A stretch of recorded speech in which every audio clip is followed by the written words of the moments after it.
à tous. Bon, ça fait 1 an et demi d'absence, donc 1 an et demi de vacances pour vous. Est-ce que vous avez bien travaillé pendant tout ce temps? Les révisions? Donc j'ai pensé avec Nora que c'était nécessaire de revoir tout ce qu'on a fait depuis cette conférence pour ne pas aller trop loin, mais de revenir pour voir les détails éventuellement qui n'ont pas été compris. Voilà. Et du coup, ce qu'on va faire, c'est si vous avez des questions à poser concernant tout ce qu'on a vu jusqu'à maintenant, et on va noter toutes les questions et on va répondre en entrant plus dans les détails encore. Alors, je vous écoute. Des questions? Aucune. Aucune. J'ai une question, ça veut dire tout. T'as pas de question, c'est que ça veut dire tout. Moi j'ai une question sur les agrégats. Oui, vas-y, je t'écoute. En fait, je fais référence à ce que tu nous avais donné et transmis par Polycopier sur les agrégats et notamment en fait, sur les 4 formes qui, pour reprendre le texte, hein, la conscience emprunte le corps comme demeure et peut s'y établir. Oui. Ouais, tu vois? Oui. Hein, et donc en fait j'ai une question par rapport au support existentiel dans lequel donc la conscience se complaît dans le plaisir et la distraction. Par conséquent, elle peut se développer pleinement afin de s'épanouir harmonieusement. Et pour moi, il y a quelque chose que je ne comprends pas. Comment est-ce possible qu'avec le plaisir et la distraction, on puisse aller vers la pleine conscience et puis l'harmonie? Voilà. Ok. Alors ça, c'est la première question. Oh là, c'est technique. Oh là, vous avez C'est technique. compris, hein? On la reprend.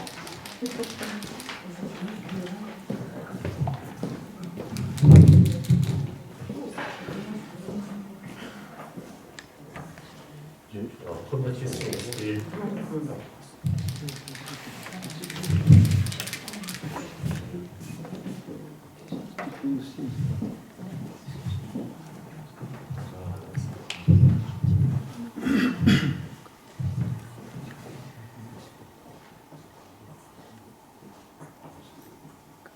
Alors, c'est sur les agrégats, sur la citation, d'accord, qu'on avait projetée et qu'Éric a reçue par l'intermédiaire de Nora. Donc, est-ce qu'il y a d'autres questions?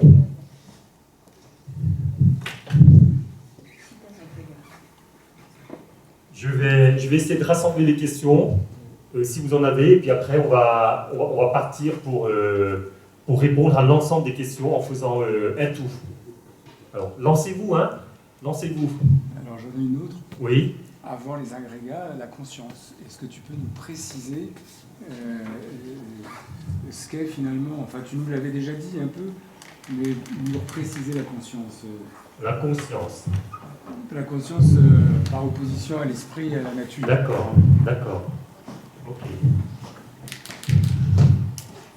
Oh là là. Ah ouais, 1 an et demi, hein. 1 an et demi, hein. Ça marchait bien, t'as 1 an et demi d'absence. Donc je vais prendre ça, je vais Il est prendre tout ça. neuf, regarde. Non. C'est bon. Tiens. Alors, conscience avec esprit.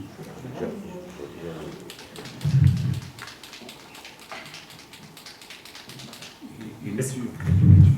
Et la nature. Et la nature. Oui. Est-ce qu'il y a autre chose?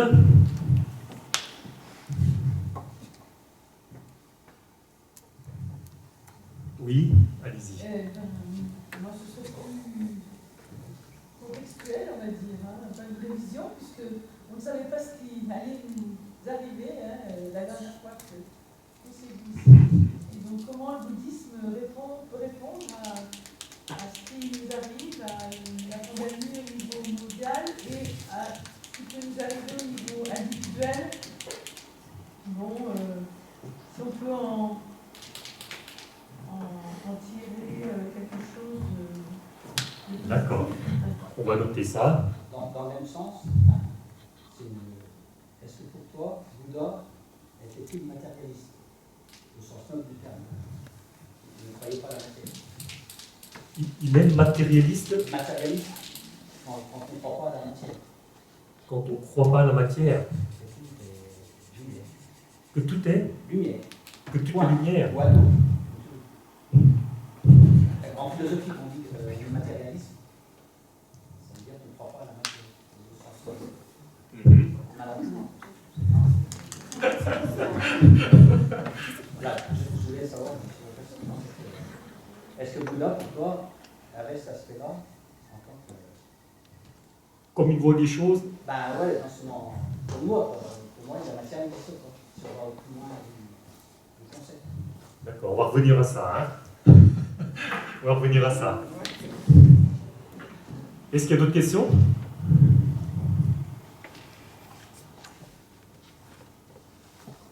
Maud? Non? Non, en Jérôme? fait, je préfère m'inspirer Non plus. de tout ce qui se dit, parce Oui. que j'ai pas Le spécialement rien. compris. Ah, tu peux mettre les 4 nobles vérités aussi, peut-être, mais Rebrosser tout ça? voilà, Rebrosser tout ça. D'accord. les principes quoi, de base. D'accord. Ok. Il y a d'autres encore? Non? Ouais, si, en fait, j'ai une question. Plutôt par rapport à la méditation. Est-ce qu'à partir du moment où on fait quelque chose qui nous évite, enfin, qui nous... En fait, je ne sais pas comment formuler ma question. On a une idée reçue de la méditation où il faut être posé, assis ou allongé, peu importe comment, et puis observer ses pensées arriver, puis pouvoir les contrôler pour vraiment avoir une observation de ce qui se passe à l'intérieur de nous. Est-ce que par hasard, par exemple, en pratiquant quelque chose comme la danse, un exemple personnel, quand on arrive à cet état d'être ancré dans le sol, d'observer son corps et plus avoir de pensée, pour des gens très cérébraux, voilà, est-ce que ça peut être l'équivalent d'une méditation, comme on l'a présenté ici? C'est plutôt... Alors, je vais parler de la méditation par rapport à une activité, d'accord? Ouais. Dans la pleine conscience. C'est ça? C'est ça, hein? C'est ça, ouais. D'accord, dans la pleine conscience. D'accord. Autre chose? Non? Bon, ben on va partir sur ça déjà. On va partir sur ça déjà. Peut-être que ça viendra ensuite. Par rapport à ce que Eric a posé comme question, bon, on est parti sur les agrégats. Je vais vous projeter la citation en question.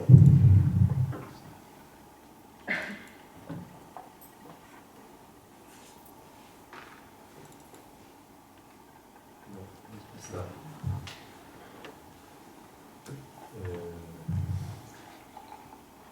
C'est l'autre document en fait. Un autre.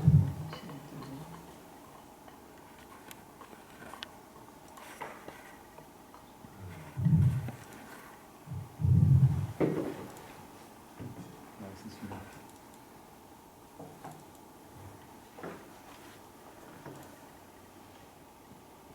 C'est ça donc. Voilà. Est-ce que vous voyez bien maintenant? C'est bon?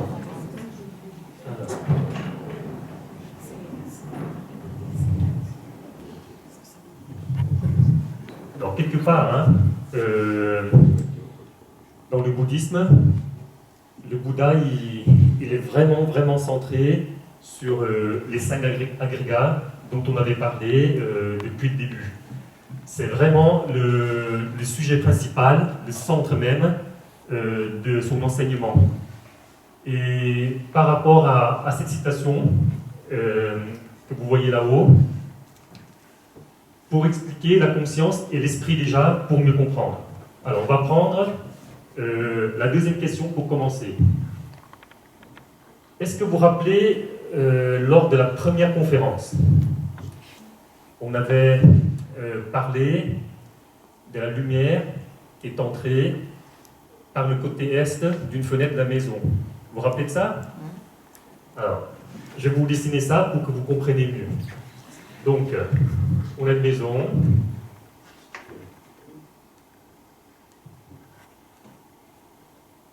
Et une fenêtre là. Le Bouddha, il dit que lorsque le soleil se lève à l'est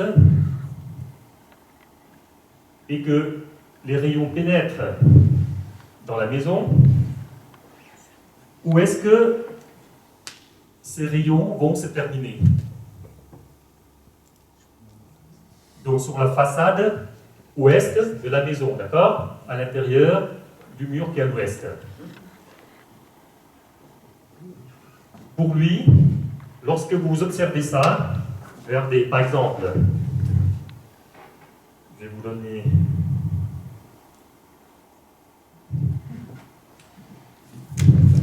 C'est un petit peu... On va voir si on a quelque chose en couleur. Voilà. Est-ce que vous voyez la projection de la lumière de la torche sur la mallette? Oui. Est-ce que vous êtes capable de voir les faisceaux lumineux qui parviennent du téléphone Non. avant que ça n'atteigne la mallette? Non. Non, vous ne voyez pas, hein? Mais vous voyez la zone d'éclairage. Oui. Oui. D'accord? Alors, de la même manière, ça, quand je vous dessine, on ne voit pas ça, normalement. Vous êtes d'accord? On ne voit pas ça.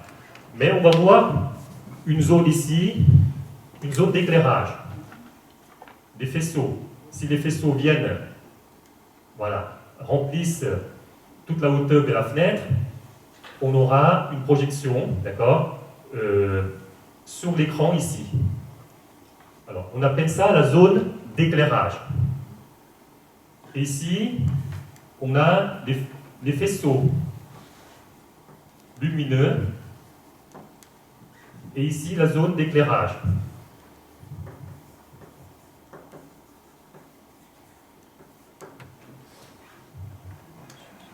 Ce que le Bouddha appelle, en fait, l'esprit, ce sont les faisceaux lumineux que l'on ne voit pas. Et la zone d'éclairage, c'est parce qu'il y a un contact, d'accord? Un contact entre un écran, qui est le mur, et les faisceaux lumineux. Et cette zone de contact, ça s'appelle la conscience. Puisque cette zone de contact va éclairer, d'accord? Va éclairer un écran. S'il n'y a pas d'écran, il me disait, imaginons que ce mur, côté ouest, n'existe pas, que va-t-il se produire? Si par exemple, on supprime le mur qui est ici, que va-t-il se produire, à votre avis? Ok, donc la lumière va continuer pour aller se refléter au niveau du sol. Et là, on aura une nouvelle zone d'éclairage. Vous êtes d'accord? Et si le sol n'existait pas, à ce moment-là, on va dire que là, il n'y a pas de terre. Il n'y a pas de terre. Mais au fond, vous avez une nappe phréatique. Et bien là, les rayons vont continuer à descendre pour aller se refléter à la surface de l'eau. Du coup, la différence entre l'esprit et la conscience, c'est que l'esprit, au départ, il est brut. Est-ce que vous voyez ce que je veux dire? C'est comme ce téléphone, il est posé là, il ne bouge pas. Donc il faut que quelqu'un vienne tenir pour faire bouger le téléphone. Et le téléphone a l'impression de vivre, d'accord? Vous avez l'impression qu'il vit parce qu'il peut se déplacer dans l'air. Mais la main seule ne peut pas faire déplacer le téléphone, s'il n'y a pas de téléphone. Et le téléphone qui n'est pas là ne peut pas bouger dans l'air non plus. Donc il faut une condition, c'est-à-dire la présence de deux éléments. Lorsqu'il n'y a pas la présence de deux éléments, on a un esprit. Il est brut. C'est comme si ça c'était un esprit, d'accord? il vient contacter un objet, il fait vivre l'objet. Et donc, au contact de l'objet, cet esprit devient conscience. Est-ce que vous voyez? C'est clair ou pas clair?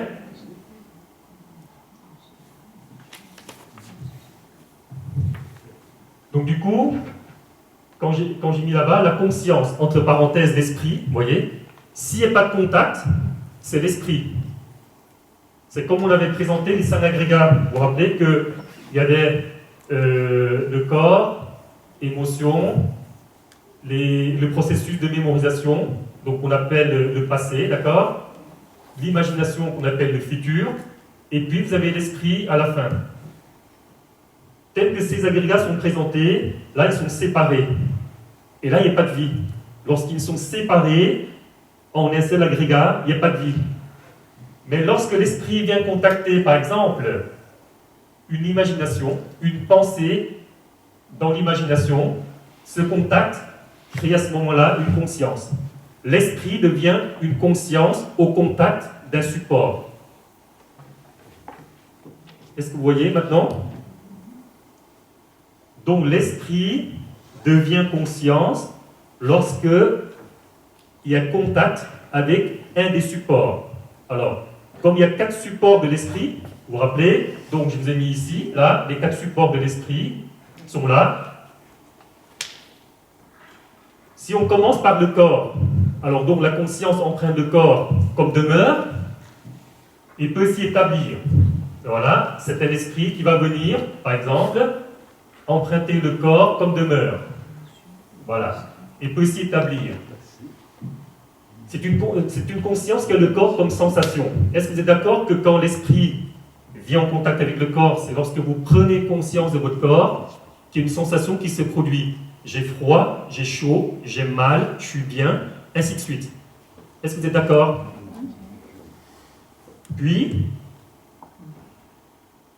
le corps comme support existentiel. Ben oui, parce que s'il n'y a pas de support, c'est comme ici, l'esprit n'a pas de support, donc on ne voit pas de zone d'éclairage.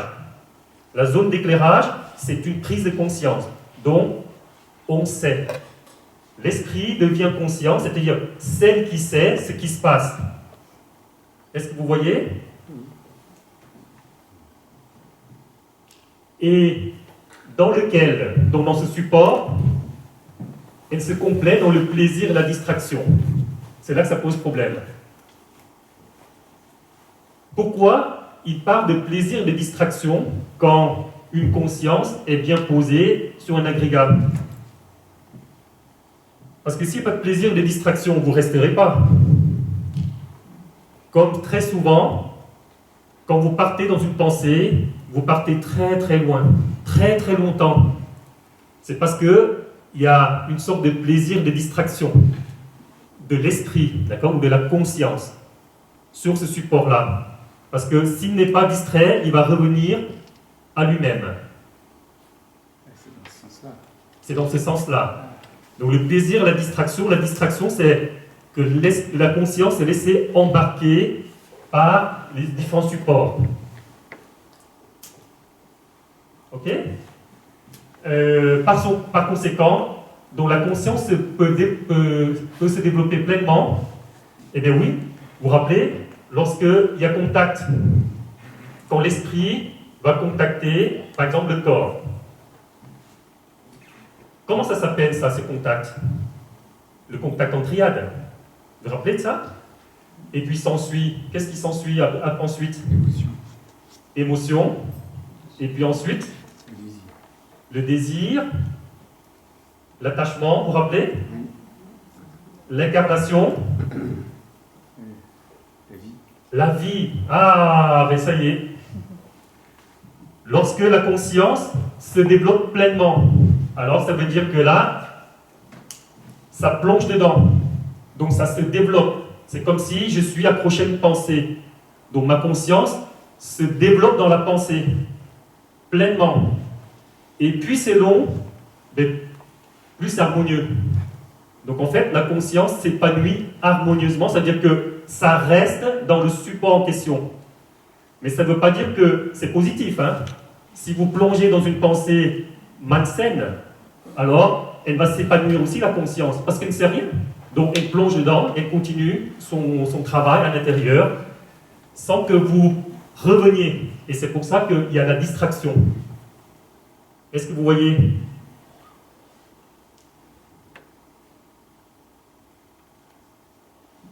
Et du coup, comme il y a 4 agrégats, alors on reprend l'émotion comme support ce coup-ci, et on a la même chose. C'est-à-dire que là, l'esprit, il a 4 supports, comme vous le savez maintenant, et lorsque ça plonge dans un des supports, ça devient tout de suite conscience. C'est la zone d'éclairage. Quand il y a une zone d'éclairage, l'esprit devient une conscience, c'est-à-dire celle qui sait.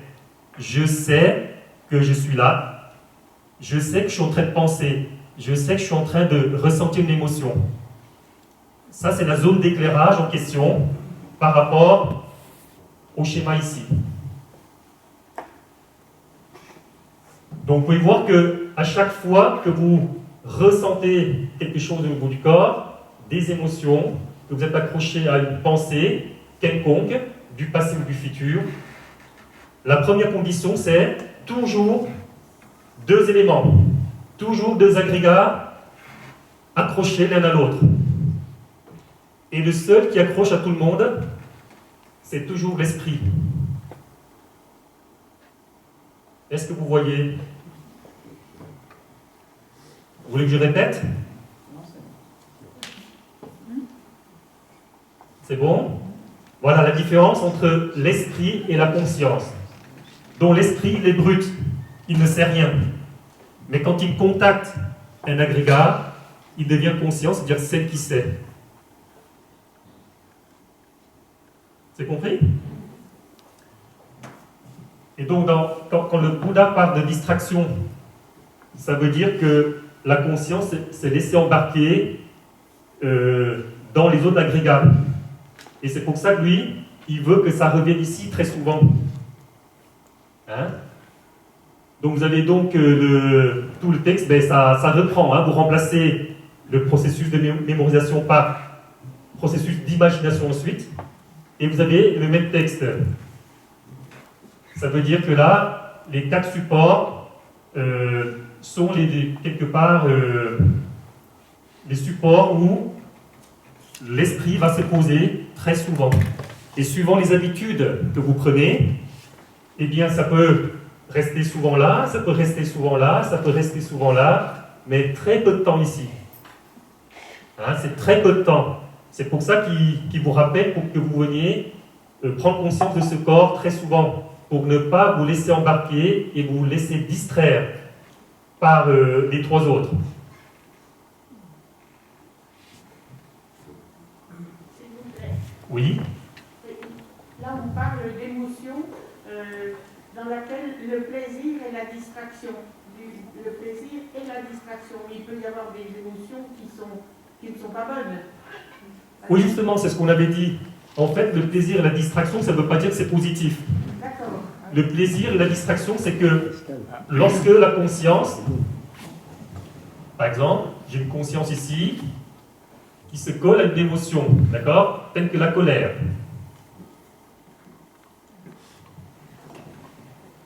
J'ai l'habitude d'être en colère.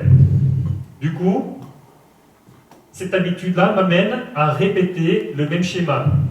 Donc je viens, c'est-à-dire là, je me laisse embarquer. Quand je me laisse embarquer, c'est que je suis distrait. Parce que si je n'étais pas distrait, je serais resté dans mon corps. Quand je suis distrait, je me laisse embarquer dans une émotion. Même si elle est négative, d'accord, ou positive, ça ne change rien. Je me laisse distraire quand même. Dans le plaisir, c'est comme si cette conscience va par plaisir là-dedans, inconsciemment, mais c'est une conscience qui va là-dedans pour vivre dans cette colère et répéter cette colère dans le temps. Et du coup, quand je répète sans cesse cette colère, c'est-à-dire une pensée, boum, je vais dedans. Quelque chose ne me plaît pas, je vais dedans. Je vois quelque chose qui ne va pas, je vais dedans. J'entends quelque chose qui ne va pas, je vais dedans. Du coup, la couche devient très épaisse. Hein, la couche devient très épaisse et je ne peux plus m'en sortir. Ça veut dire que cet agrégat-là va devenir un des agrégats préférés de l'esprit. Et c'est pour ça que je vous avais dit, je pense que c'était vers la deuxième conférence, que quand vous produisez une pensée, d'accord, quand vous semez une pensée, vous créez une action. Puis l'action se répète dans le temps, ça devient une habitude. Puis un tempérament, un caractère et votre destinée. En fait, vous ne vivez pratiquement que sur la répétition de ce que vous avez fourni auparavant. Et c'est pour ça que le Bouddha enseigne un moyen pour venir casser ces habitudes, pour ne pas les répéter, tout le temps la même chose. À ce moment-là, si on vient là, par exemple, la conscience, l'esprit commence à venir, ça contacte, et je dis non, j'arrête. Alors là, ça y est, j'arrête, et je reviens dans mon corps. Et là, la conscience va contacter le corps. Et là, je suis en train de réduire les couches épaisses que j'ai pu établir depuis très longtemps. Est-ce que vous avez compris? Ensuite,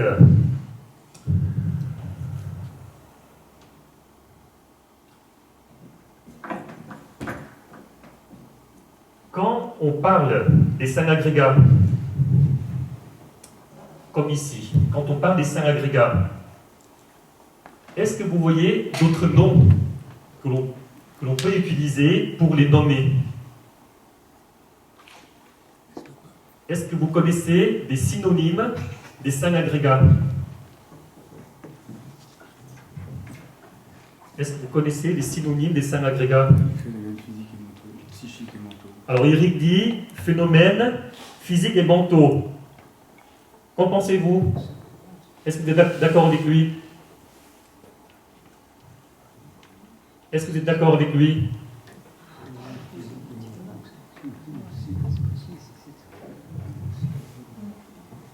Alors Eric dit que les 5 agrégats, on peut les appeler phénomènes physiques et mentaux.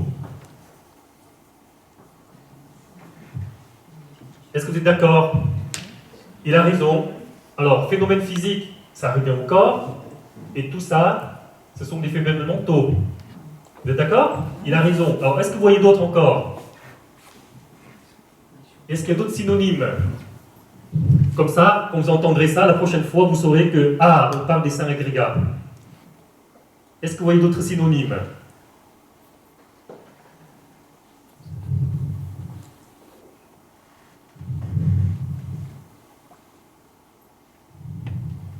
Non? Alors, on va décortiquer. Sur la roue de la vie, le nom et la forme. Alors, le nom et la forme, en fait, c'est pour ça qu'il y a un problème de traduction.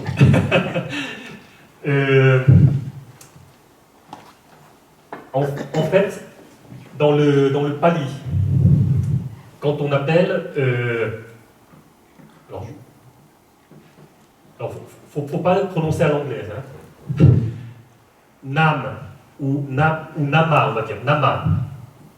Nama, ça veut dire en fait le corps. Mais on peut traduire aussi par, comme tu dis, le nom et la forme. Le nom.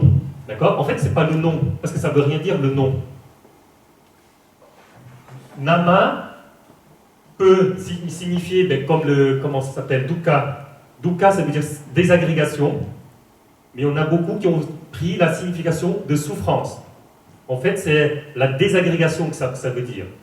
Mais ce mot a aussi deux significations. Donc, Eric, il a dit, c'est le nom. En fait, oui, ça veut dire nom aussi, mais là-dedans, ça ne veut rien dire. Nama, ça veut dire en fait le corps.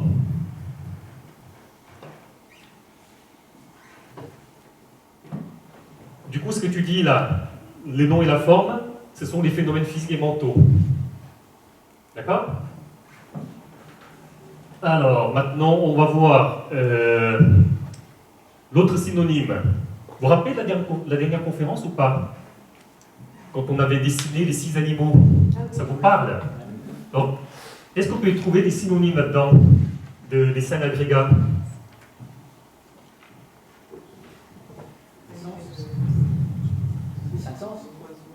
les 5 sens, ça appartient au... Et oui, Gislain a raison. Les 5 sens, il a dit que c'était le corps.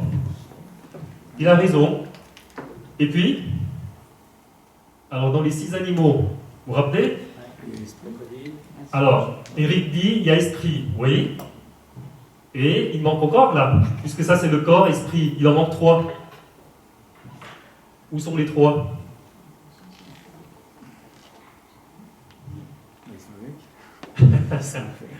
Ils sont avec, exactement. En fait, quand on parle des 5 sens, vous vous rappelez qu'il y a la vision, d'accord?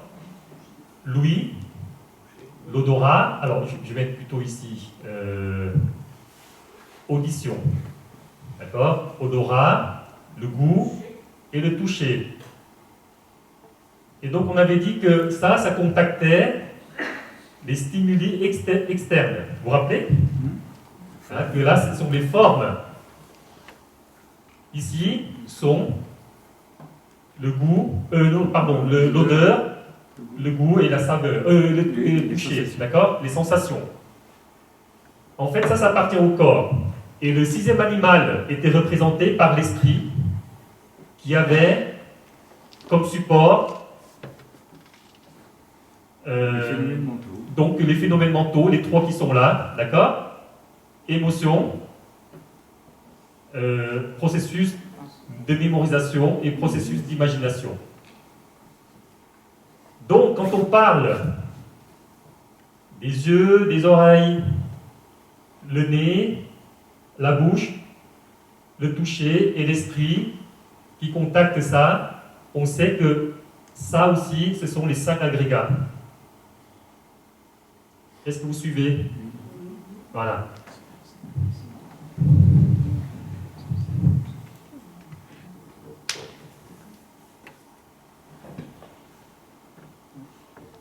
Du coup, je vais remonter à la question sur la nature. Alors, on va remonter à la question sur la nature. Pour comprendre ce que c'est que la nature, vous allez devoir décortiquer les 5 agrégats. Pour comprendre en fait que ces 5 agrégats, ils sont impermanents. Alors pour vous démontrer, le Bouddha a insisté sur la méditation pour que vous puissiez aller voir tout ça à l'intérieur de vous. Pour le corps, c'est très facile. Pour le corps, vous vous rappelez de quoi il est composé dans les éléments qui composent le corps? Première conférence. Alors, le corps, il est fait de terre, eau, feu, air. Vous vous rappelez?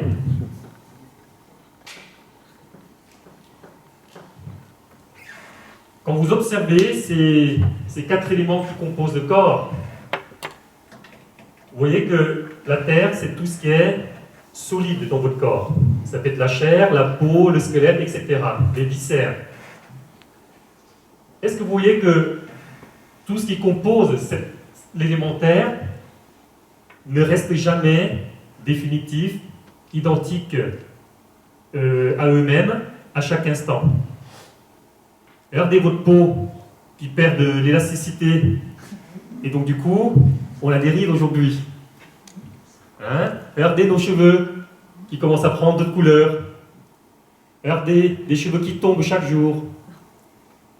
Qu'est-ce que vous observez encore? Ça c'est la terre. Regardez l'eau.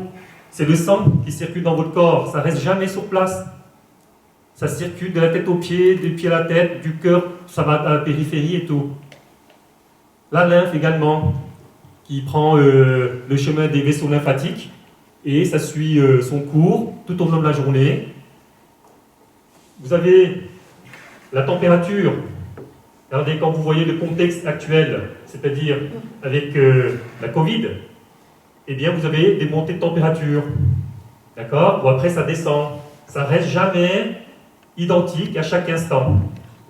Si vous observez l'air, l'air, c'est votre souffle, c'est l'énergie qui circule dans votre corps, c'est la respiration. Eh bien, quand vous respirez, vous ne pouvez jamais inspirer éternellement, n'est-ce pas? Vous êtes obligé à un moment donné d'expirer, et on ne peut pas expirer non plus éternellement. Ce qui veut dire que les 4 éléments qui composent le corps ne cessent de bouger, d'évoluer. Maintenant, si on va voir le deuxième élément, alors, les émotions. Comment faire pour savoir si les émotions ne restent pas permanentes?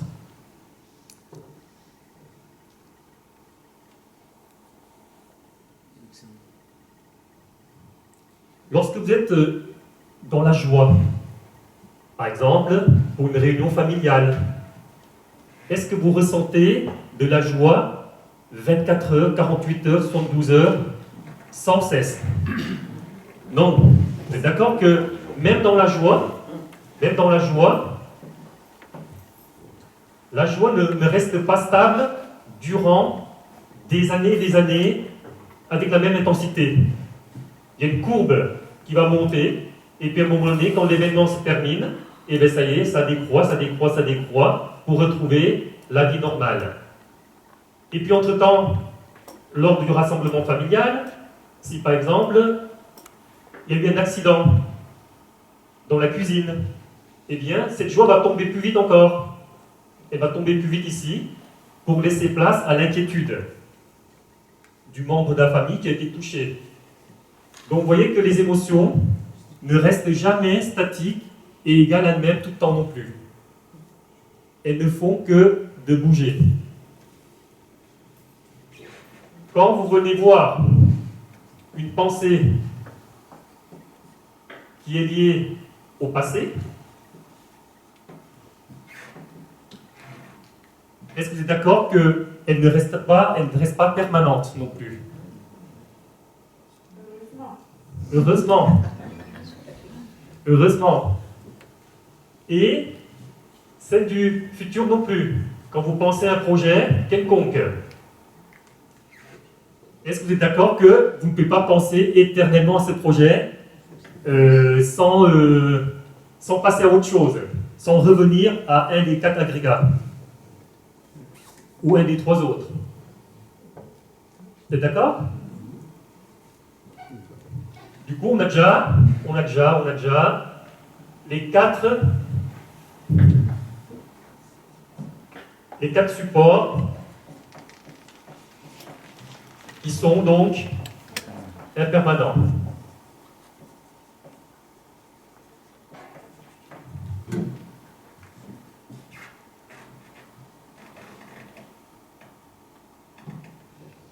Lorsque des choses ou des phénomènes sont impermanents, qu'est-ce qui va se passer ensuite? Quand ça change tout le temps, le phénomène en question, il va être amené à se désagréger.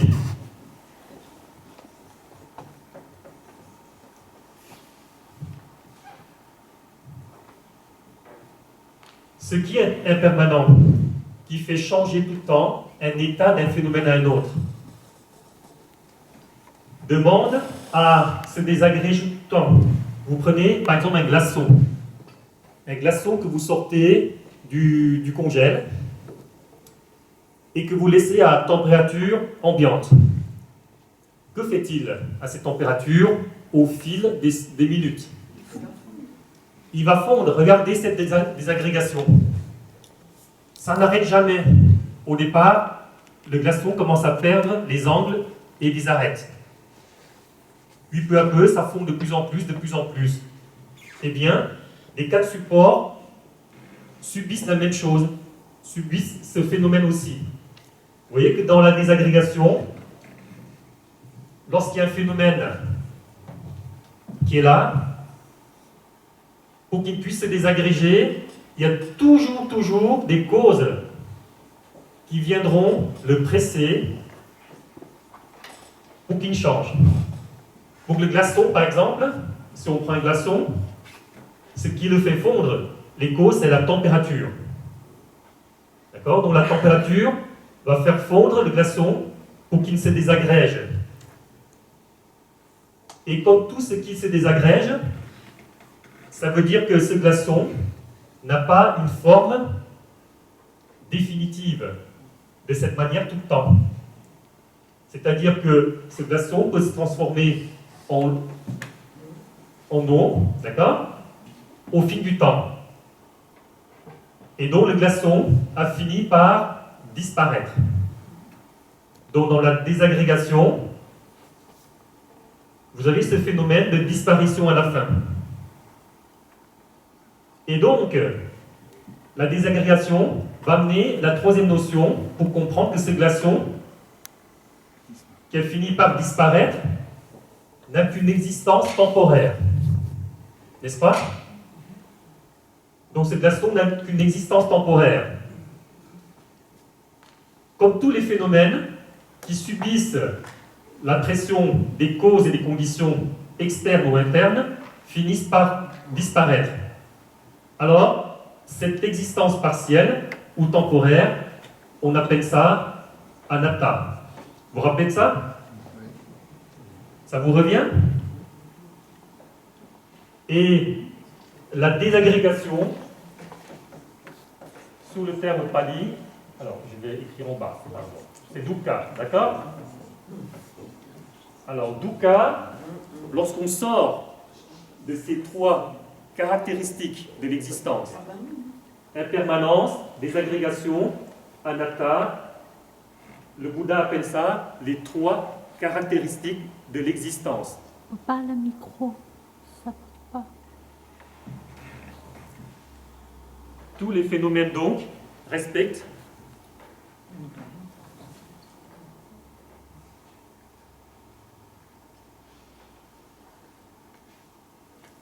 Oui. Il y a un problème de micro? Oui. Oui. Je ne me suis pas rendu compte. Ah. Donc le technicien n'est plus là.